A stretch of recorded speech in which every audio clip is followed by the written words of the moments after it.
Welcome back to my lovely HP community and the 5D collective. As we were concluding our episode for a self-agent, love is a constant, and with partnership it works or transforms. The self-agent is a securely attached, non-traumatized person who is able to self-regulate in their ventral vagal state. So they have an integrated brain and a restorative, embodied, self-aware, accountable, regulating life. So we do not look to a partner with that which would be hypervigilance and or ups and downs, and that bell, the compass, that is actually one that needs a Patrick Tiahan or Terrio. Okay, so with that being said, you can tune into our other episodes to get some download, meaning some of the info on what we began with, and then come back around or not. So self-agents, though, this securely attached, non-traumatized person, they own their sense of self, which is why we don't have exiles. So while those who do go to a therapist and or more, depending on their journey, they will notice if they have exiles or unfinished business, which, as Terrio points out, is really something that doesn't need to be defined like that, but it's you with things from your own childhood, your subconscious, unconscious, your charges, whatever words you want to use. So self-agents, we don't have exiles. The point is that self-help, personal development, spiritual growth here at HP, we're infinite higher human consciousness potential experiencing I am people. Mystics and those who will be attracted will also be in those desires and in that capacity. So physically you're able to be with mindfulness because you have mind-sight skills. And that's because you enjoy sifting through your own sensations, images, feelings, thoughts, which is why the inner growth mindset calls to you too. Otherwise, you won't be called to the content. It's too much of ventral energy content. All rosy posy. Yes, it's full of energy. It's full of invigoration because I'm an integrated brain. Mystic or not, this is the consistency of a higher self, which is why you'll hear with my teenage boyfriend, it was death do part 6 in health. And when it ended, it ended. And I was able to process what took place with its own due timing, which when you learn from Pat Ogden, and any smart therapist, they'll let you know a securely attached, non-traumatized person self-regulates independently of another relationship. That means in my ventral energy. So I'm a self-agent because I'm empowered, which is why empowered people, women, men, they don't look to the past and say, I want a checklist so that I can make sure no one fucks with me ever again. That type of verbiage in that way, because I do plenty of cursing, I know plenty of my teenage self, and it was not to that extent, but I give you a story again of my facade friend with my little angry butthole. Okay, so the part of where you will know your story, I know my story. So personality patterns, check. Temperament, check. Attachment, check. I use Maria's words. I confuse data, fuck it up, woo-woo, pseudoscience. I'm not giving you a list of things, okay? We're chit-chatting. So with that, self-agents don't have exiles. There's only unconditional love for self and others. And when it comes to partnerships, if it doesn't work, meaning we don't flow and we don't grow, it ain't rejection, protection. That's another bullshit teenager sentence. When I say teenager, I'm talking about the adaptive child part who has attachment wounds, charges, and they flare up. They don't know how to handle their nervous system. They get reactive. I don't do reactive with a reactive person. I am a self-regulating, securely attached, non-traumatized person. I'm not boring. I'm in my ventral energy, which those who are boring to me think it's one emotion, happiness. And I'm like, sure, even if it were, I'm happy to be happy. But they will then go on to continue chiming in with how you're faking it or you're this. So we even have a Zen master who tells you all about his laundry, as he's a Zen master apparently. This suffering, this trail of, okay, so when people are weighed down, that's because their nervous system is not in their control. No, it's not in their mastery, because you don't control your nervous system. If there's anything that controls you, it's your embodied brain. And that's actually your own nervous system. So that's why once you have an integrated brain, now you own the sense of self. Now your self is a verb. You're consistently expanding. Thank you, Dr. Daniel Siegel, for your amazing courses. And so with that, that's a self-agent with personality patterns that get flexible and more adaptive and more present in my awareness as I put mind-sight skills, sift through my sensations, images, feelings, thoughts. I'm able to notice my sensations, the images, the behaviors, the affects, and the meanings. And that's because I do not have child parts that need tending to. So I have no unfinished business, and I'm not looking to bring something called, tell me who I am, partner. No, I know who I am. And that's the part. You don't change Maria. Maria is who she is, and she presents herself authentically. My facade friend showed me that he will continue being his paused, defective, fake self, which is what every other person who is not empowered with their higher self is going to be. 5D, collective, conscious, and expanding, and that's self-agents who will consistently love more, both with discernment, wise, good judgment, with equanimity, calm, and centeredness of the love oxytocin gene hormone, thanks to being a securely attached, non-traumatized person, because you have your 0-1-year-old, they're not attached, panicky. Right now, I'm activating my ventral vagal state, and she's good.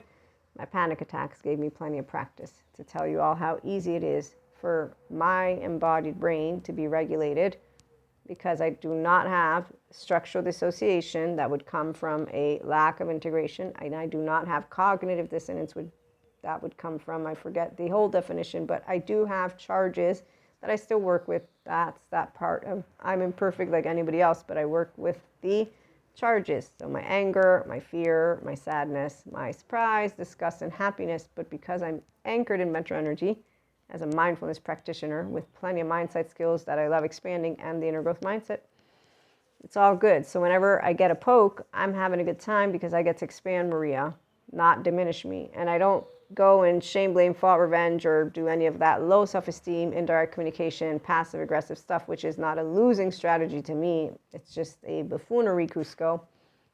And so people who could use Terry Real and Patrick Tan, that's those who want to love themselves first and then become true lovers.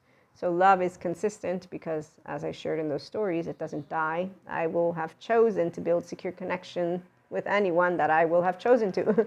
And that doesn't mean when I look to the past, I think I would really love to fuck them. No. And that's also none of everybody's business, by the way, because it's personal stuff that you share with the stuff that's personal.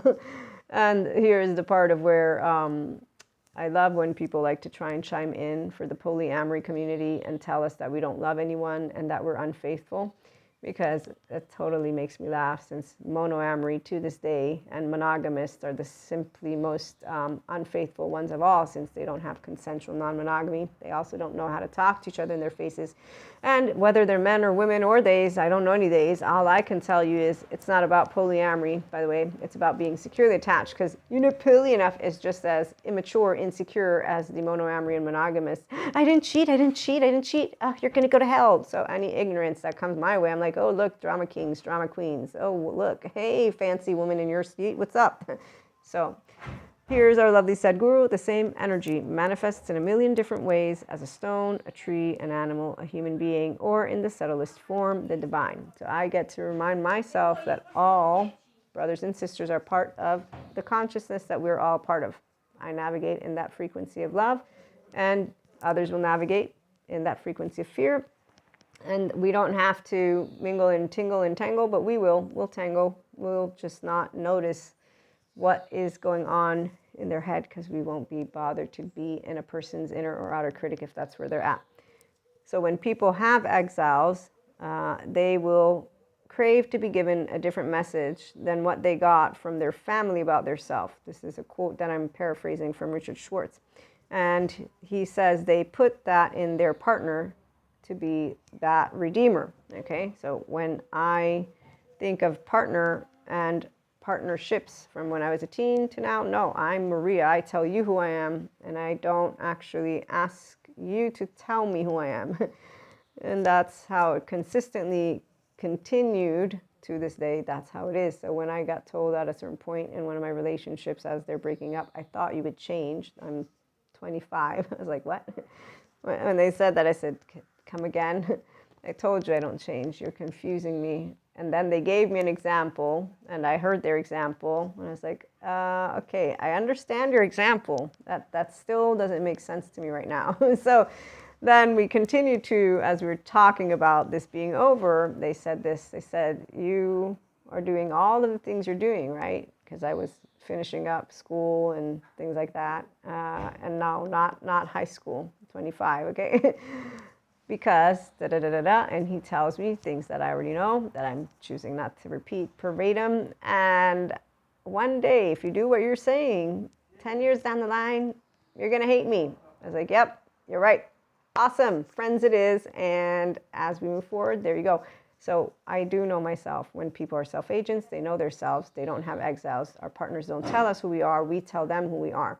And that's why polyamory, monoamory isn't what's going to make a person a lover or a self-agent, by the way. You're securely attached when you have all your child parts asleep and you can manage. No, you can love to work with your window of welcome to the emotional plane. That's to affect as well and your behaviors. So maladaptive patterns of behavior, people who are in hypervigilance, people who want to watch their back consistently are choosing a low frequency as they continue to spend time in their head doing nothing but having strategies that serve them. They could consistently be using their brain in many different ways, but again, I digress. And let me get back to storytelling. So with relationships, when you are self-agent and no exiles, and you look to the past, you don't think of any of those you've romantically been involved with, or as you've looked to have different types of partnerships. That all depends on your journey, in a way of like, oh my God, I regret so much everything I did. I forgave so many people. When I said the forgive in one of these episodes, it's not because of the word, it's because of I forgave. When you're doing it this way, I know that you didn't really forgive.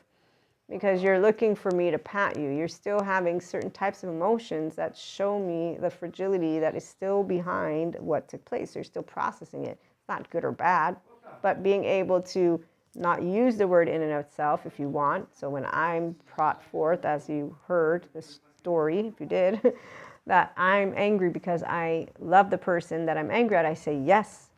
Otherwise, I wouldn't have the emotion. We all have our own personal, and I do it this way because for me, those are my opportunities to consistently expand and become more of who I am, because I don't need it to be charged. It's really futile.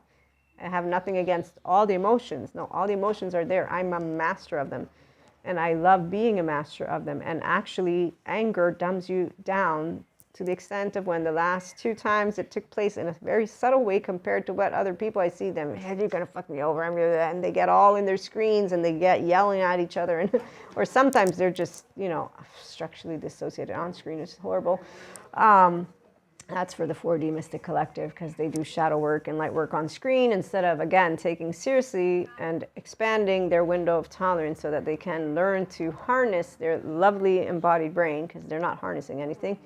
That's the part of where you're just being reactive on screen, and then you're going to play it out. As Pat Ogden says, trauma time, it's because the body didn't metabolize it. So you're not metabolizing it when you're re-traumatizing yourself by just playing it out. It's karma on a wheel. But when you're Dharma, the Dharma people, we can acknowledge and notice our karma. Oh, by the way, it's really fun to know of your karma from the past. That's for the future when we have our lovely tears. And that's because it's only for our mystic community and obviously mindful people who are curious in a way of. So when I say respect, it means that you know that if you don't have a relationship with Spirit Source and you don't believe, you still don't in your head say that's bullshit. It's not true.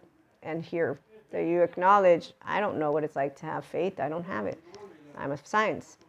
I will respect it because I don't know of it to be true or false. I don't have faith. I do. I'm saying when people are authentically aware I'm a scientist, they will say I'm a scientist, so I don't know that world. That's humility, authenticity, and curiosity, and to the extent of it. So when you have people who are enjoying meeting differences, which is our practice, by the way, to be mindfully aware of your charges, to be mindfully bringing yourself to equanimity, discernment, and love, which is that which God is, again, to me, as you know from our lovely book, The Ways to God. It's myself and another 8 amazing spiritual authors. So I'm a co-author. It comes out June 28th. You can find the link in the community page on YouTube. But back to us as we close it on out. So self-agency is when you're able to consistently bring yourself forth in an energized way with the awareness of your charges, and you're not wanting to bring charges in to prove you're right or wrong, because that's not really what charges are all about. Their emotions, affect, they're part of you, and there's a reason for them being there. So we don't say our child parts are imperfect or our charges are imperfect, because I've used that word too in a way of saying bad. No, it's that you can achieve perfection if you will. And I have that as one of my personality pattern types. And that's the funny part, is that it consistently moves into flexibility because I'm the one who's in my higher self. But I still come at the angle and other angles as an empowered feminine. And so when you know what angles you come from, you know how to expand. And when you're looking to become more of a lover for yourself, again, to be sharing who you are, you're going to do that. When you meet limited consciousness, you simply are able to be a constant of yourself in the equation, but you don't change, which is why when people do know you, and then they speak to you things you know about yourself, like, you're right, yeah, I would hate you. I would give up my entire life for what? You don't even, And so you still process that, which is a transformative process of a relationship that is romantic, that goes through a transformative process. You don't need to cut it, and you don't look to it and say, ooh, what tasty man or woman that is. This is what I'm trying to help you all understand and see from my perspective, and that is what will resonate with those who are self-agents. The 5D collective, it's not only mystic, spiritual, or mindfully living, loving people. It's people who have Christ consciousness, oneness consciousness. It's the frequency of love. And it's not something that all of our brothers and sisters will embody, because you need to want a window of welcome to your affect, your embodied nervous system, emotions. Affect is what comes up. There's more to it. I don't have the technical verbiage for it. But as Tara Real points out, when he is trying to tell you how not to argue with a partner, which, by the way, I don't argue with people because my cherishable beliefs could be falsifiable and I'm not charged. And if I am and they point it out, I work with it.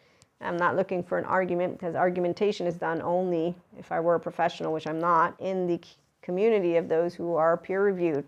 I don't need to do argumentation. I'm not trying to defend my position. This is not why I'm socializing with you at all. I'm not performing. This is not an act. I'm Maria. What do you want? So when people have hard work, that's why their performance is an act to me, which is where my facade friend not telling me anything about his thoughts is an act. And I don't appreciate liars.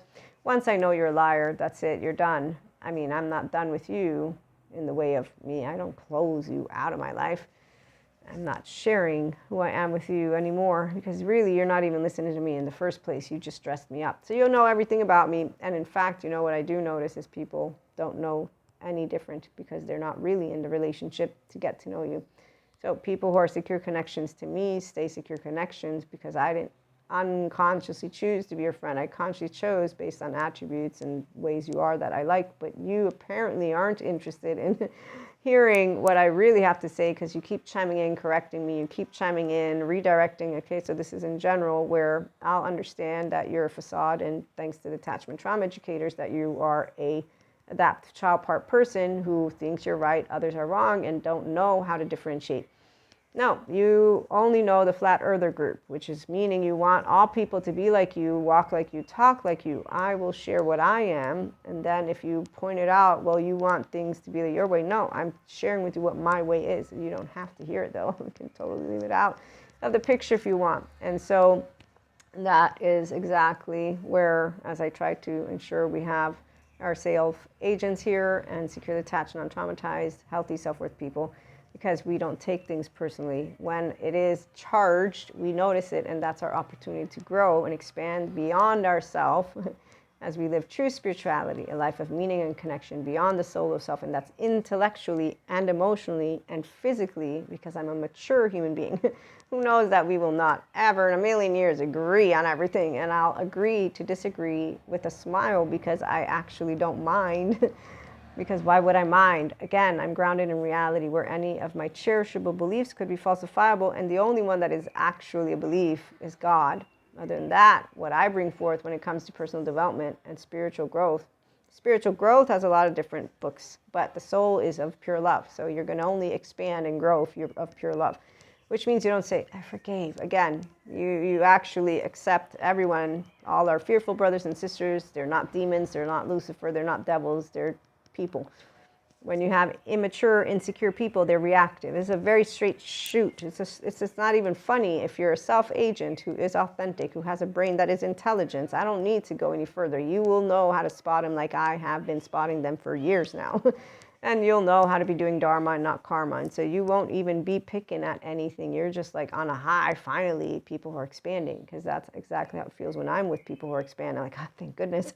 We got some amazing spiritual people. We have some amazing sciences people. Oh, look, we have amazing mindfulness. Oh my gosh, we have some actual lovers out there, polyamory, monoamory. Because that's how it feels when you're with free, spirited human beings who are not ashamed of themselves. There's no defectiveness. There's no performance. It's not, I'm going to prove it. It's, oh wow, look, I love to love, and my baby, he loves to laugh and live and learn and expand and not cast stones, and we all know we're not God. We also know that we all do embody a piece of that, which is this lovely consciousness and that divinity thing. So here's where Sadhguru, one of his quotes is, when you overflow with humanity, divinity has to descend. Now, I don't do the, I'm embodying the divine. It feels quite disrespectful since I have a Christian Catholic upbringing with God. It's like, no, I don't. That's like me completely doing, the wrong thing. So you can tell where your feelings come from. So with me, it's divinity is what we are all, consciousness, intelligence, a part of. That's not what I embody in and of itself. I am a speck, and then I share with you, and you share me with you, and you with me, and da-da-da-da.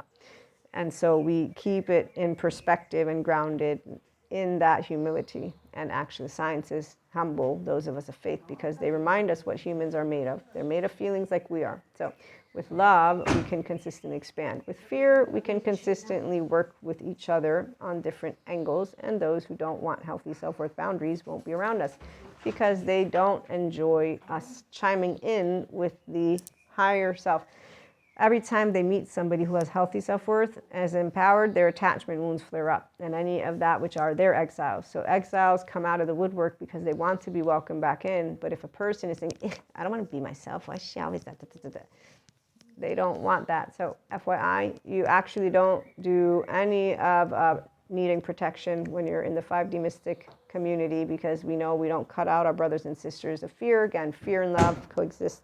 And they give us the opportunity to expand. That's the free will for the spiritual community. For the sciences, we have no free will, which means determine. Robert Sapolsky, come on in. So according to him, so then I guess here's only going to be all those 3-year-olds who had a good time when they began life, and that's why they're self-agents, and they're happy to bond with other children, and then they're happy with differences, and they're also not afraid without, like we're all afraid of the asteroid, please don't hit us, but we're not afraid of Lucifer or devils or demons winning or any of that stuff, because again, self-agents are grounded in reality. We don't follow Wendy and Peter Pan's and Lost Boys. So we don't look to the past and again think, oh, I want to fuck some ex. This is not the case. We also don't put things into like red, black, yellow, green boxes. We have, it's more like, painting just by the minute. So everybody has different ways that they have their lines, because obviously you're going to have to organize it. But my point is, mine is more like abstract, because I go from right to left. And so I'm able to just have a bunch of colors sitting everywhere in darkness, and then I add the words to it. Some people, they'll do the words, and then they'll add the colors, and then, so, it's a fun game. It's fun. Come on over and join us. Thanks for stopping by, and we'll be back with more. In the meantime, have a good one.